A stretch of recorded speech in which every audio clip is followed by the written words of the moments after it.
Hello and welcome to another Royally Rich Lifestyle show with me, Ian Pelham Turner. My colleague Helena Chard, she's on royal duties today, so I wish her all the best. It's great sunshine out there, so hopefully she's going to have a wonderful day as well. So let's roll the titles and let's get on with the show. Today I'm pleased to say we've got 3 really good news videos today about the royal family. So we will start off today with, where does the royal family like to take its vacations? It's holiday time, folks, so let's see where they like to go.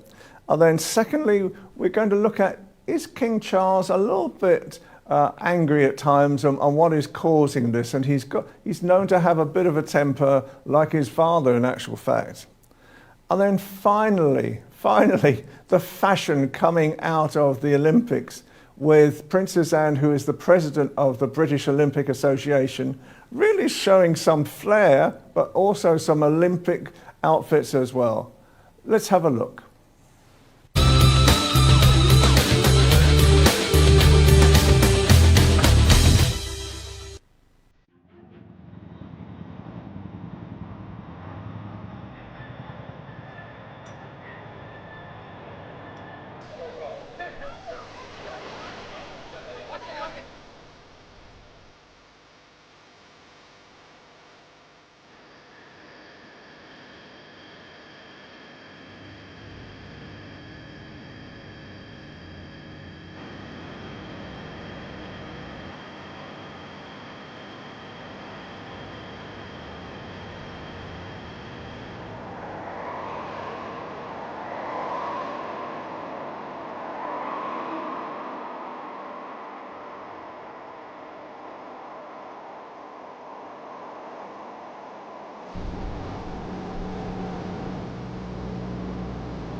Congratulations, supporters. I miss you.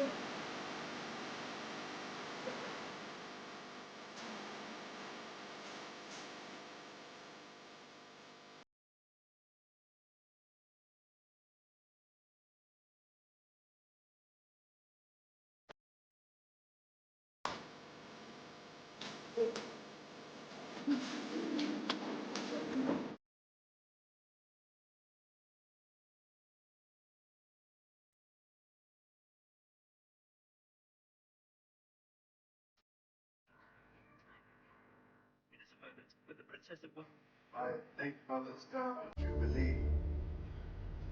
We will have to see each other.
Prince Charles, how are you feeling? I'm very glad you've heard of it anyway. I can't tell that. It's so brilliant. Yes, very nice.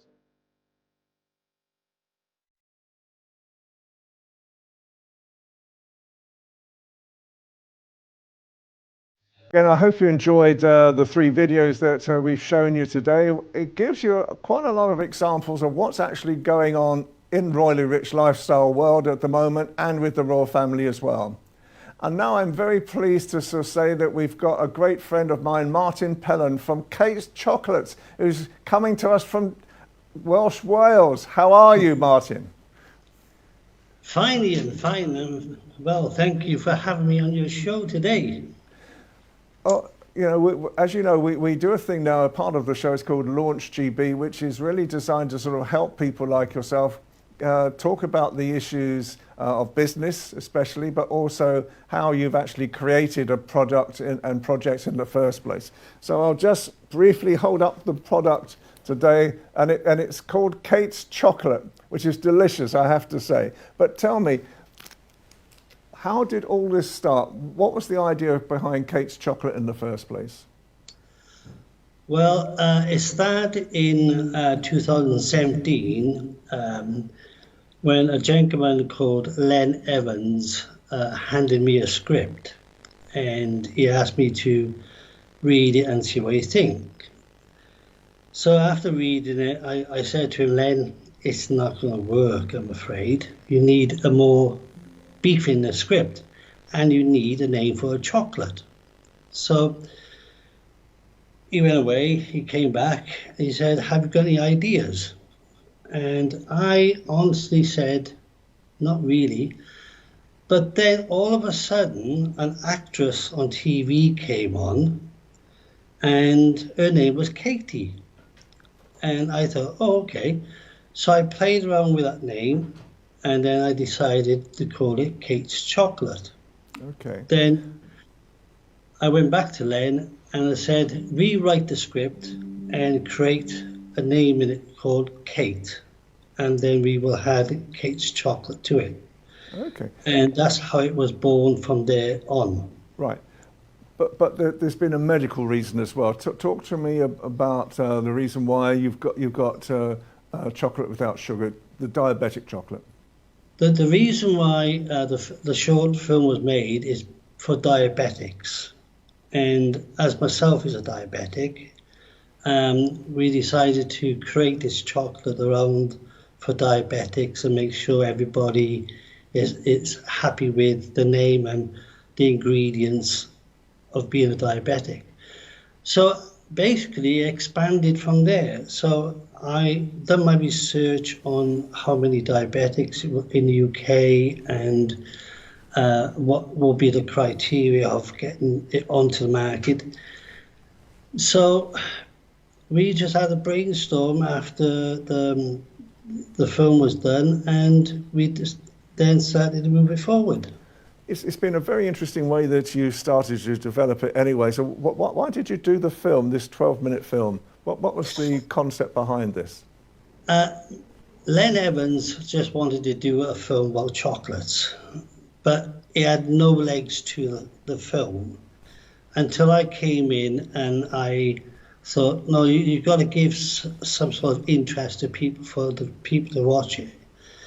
So after making the short 12-minute film, we had a lot of good feedback from a lot of people say, yeah, I could go with this, because the people we were talking to was diabetics, you know, and a lot of people related to the film, and we knew we had a project then to take it to the market. And that's how we started from. Yeah. So what have been the practical problems that you've had to overcome?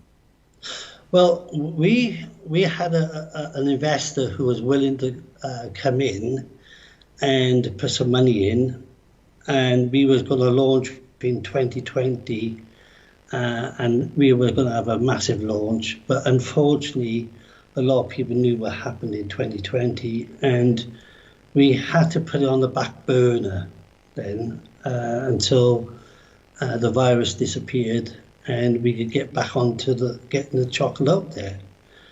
Unfortunately, we approached the investor again and he could not help us, but we are looking at other avenues at the present moment to move this forward. And then when I went to New Zealand to speak to people in New Zealand about investment and all that, I found a lovely independent chocolate factory that is willing to make our chocolates for us.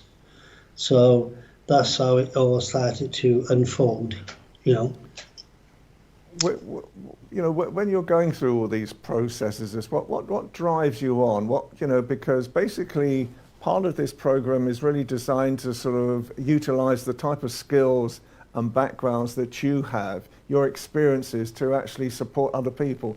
So what drives you on to actually win every single time with a product? I think it's perseverance. I like a challenge. I like going out there and proving people wrong. You know, that's my goal in life. I mean, when you have a project on the table and somebody said to me, "Don't even touch it," that's when I have to say, "No, touch it. Let's see let's see what it feels like." You know. And that's the person I am. I have to take the challenge, you know. And what's been your experiences in the past that have given you, the knowledge that you've found now to actually create this Kate's chocolate? I think but my knowledge is looking at other businesses, how it works. Can you create something like it?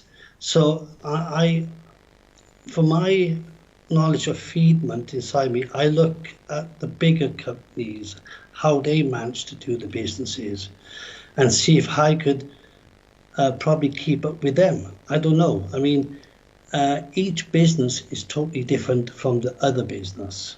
Okay. You know, no two businesses are the same. You know. Is there one sort of piece of advice you would give entrepreneurs, young entrepreneurs, who are coming up as well? What would it be? I will advise them to keep the secrets to themselves until the right time is near. And if anyone says to you, you cannot do it, or they laugh at you, walk away from them. Don't have them in your group, because they're the ones who will put you down. They're the ones who will say you could be mad, right? Always wake up in the morning, think positive, and say, yeah, I'm going to do my dream today, and focus on it. Excellent. And finally, how can people get in contact with you? Well, they could get in contact with me by the email on the website of Kate's Chocolates. And anyone who wants to talk to me, I'm more than happy to advise and chat away. Excellent. Martin, it's been such a pleasure to see you today. We met recently and we've moved on quite a bit since that period as well. So I look forward to seeing you back in London soon. So have a great day. Thank you, Ian. Glad to see you. Thank you for your time. Bye. Bye. Bye. Bye now. Bye. So now we're just going to take another very short break and then we're going to bring on Philip Sykes from the British School of Excellence. Stay tuned.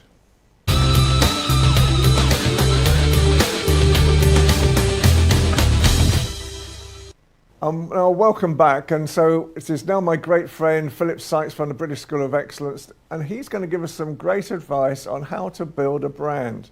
Philip, good afternoon. Hey, good afternoon, Ian. Lovely to see you as always. Thank you for having me on the show. It's always a well, thank you for coming on.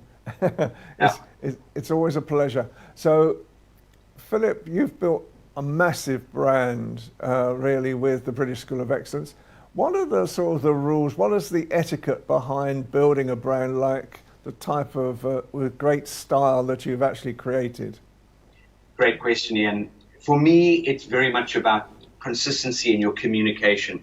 In other words, you must have clear messaging right across the board. It must be consistent. So it must be your social media, your website, your emails, anything to do with digital format. There needs to be consistency across the board. And this really will give you a very comprehensive and cohesive identity. There also needs to be what we call a professional tone. And that tone needs to reflect your brand's values and audience. So whether it's formal or casual, you need to always maintain professionalism in all your communications. Then again, in building a professional and a dynamic brand, you've got to really understand and identify who your client base is, who are your customers. And this comes from obviously building avatars where you identify your specific customer, but you really need to listen very actively and pay attention to what customer feedback is saying to you, because we can then respond respectfully. So in other words, if you get feedback, never be afraid of it, always feed forward. And that's something we advocate here in our organization. You know, the criticism hurts you because you feel passionate about something, but if it's done in a nice way, then you can really adhere to it and learn so much from it. Always be transparent and be honest and upfront with every single person that you are engaging with, no matter what. One of the things that we've spoken about, Ian, and I'd love you to fire a couple of questions at me. I know I get carried away. Okay, no, that's fine. So basically, have you been asked a lot, you know, with obviously all the types of people that you work with, do you help to develop people's brands as well? Is that part of the British School of Excellence? Very much so, Ian. We are passionate about helping people build their brand and their sort of dynamic career paths. And this is what we do at our organization. We give people those incredible tools to feel more confident, to feel more accomplished, to feel branded, because if they're not branded, someone's going to brand them. So we give them and hold their hand in our branding workshops. We have branding e-learning courses on our website where people can actually download a journey and take them into how they can build their brand. What do you think, again, I guess the context of actually making sure you're talking to the right customers, but it's a question I asked my other guest today is, what is the strengths that you have? How did you actually really start off the British School of Excellence? What gave you the drive, the ambition? For me, the ambition was all about giving people quintessential tools that if they're prepared to learn them and take them on board, no one will ever take that away from them. We can go to the best universities in the world, we can go to the best schools, or we can go to school, it doesn't matter what's the university, and you can become, you know, very, very dynamic in academia. But if you don't have what I hate the term soft skills, I like to call them hardcore life skills, you really will fundamentally, I wouldn't say fail because that's very extreme, but along your career path, you will get tripped up on numerous occasions. Whereas if you had taken on those hardcore life skills and understand how important social skills are, how important empathy is, how important understanding how to, you know, situational awareness and environmental awareness and all of these aspects that make up your emotional intelligence and give you the platform for good etiquette and manners, it will open those doors for you. That is for absolute sure. What's the biggest lesson you've ever had to learn? Wow, that's a big question, Ian. The biggest lesson I've ever had to learn. I think learning to handle feedback in a more positive light, because most of us out there are, well, hopefully out there, are very passionate about what we do. And if you're running your own business and you're putting your life and soul into everything, and you get criticism or feedback, or someone tries to, you know, throw a curveball at you, that really initially can really hit you straight in the heart. And we're sensitive generally. A lot of people are sensitive. And so for me, it was really learning to understand that actually if feedback or someone shares something about you or your brand, listen, open your ears, take it on board, and then it's up to you how you take that feedback, that input, and how you digest it, and then how you can potentially implement it or not. Just looking at the British brand fundamentally as well, you know, and we've been obviously looking at what's been happening over the past week or so, you know, with riots and disturbances and this type of thing. Do you think that's actually hindered the British brand that you are trying to sell, that I'm trying to sell to the world? Oh, most definitely, Ian. It is devastating. It's devastating to see this sort of behavior. We're human beings. There's one race, and that's the human race. We need to actually start to wake up as human beings, because we're heading for a train smash if we don't.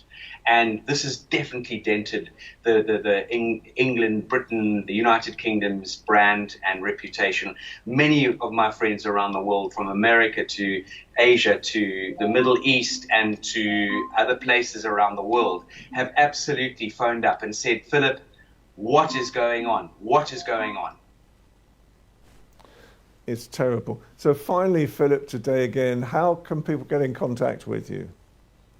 You may reach out to us at hello@thebritishschoolofexcellence.com, or you may call us. We have a WhatsApp number on our website. We have our landline telephone numbers, and we love engaging in conversation. We have a calendar that you can book calls with us if you are interested in engaging with us. And we love supporting, serving, and helping people put their best foot forward. You're already a good version of yourself, but we can always be much better versions of ourselves. Excellent. Philip, again, as always, thank you so much for your time today. We will see you again soon. Take care. Take care. Bye. Thank you. Well, that's another great show, I hope, for you all to watch today. Again, first of all, thank you so much to Helena Chard from ARB UK Television, and from Dr. Jacqueline Kerback from USA Global TV and Radio. Helena Chard, my colleague, will be back soon. We're now going to take a short break for 2 weeks as everything goes on to summer holiday times. We will be back very, very soon with even more examples of the Royally Rich Lifestyle Show. So from me, Ian Pelham Turner, stay tuned, stay happy, enjoy your holidays as well, enjoy the sunshine, and we will be back soon. Take care. Bye for now.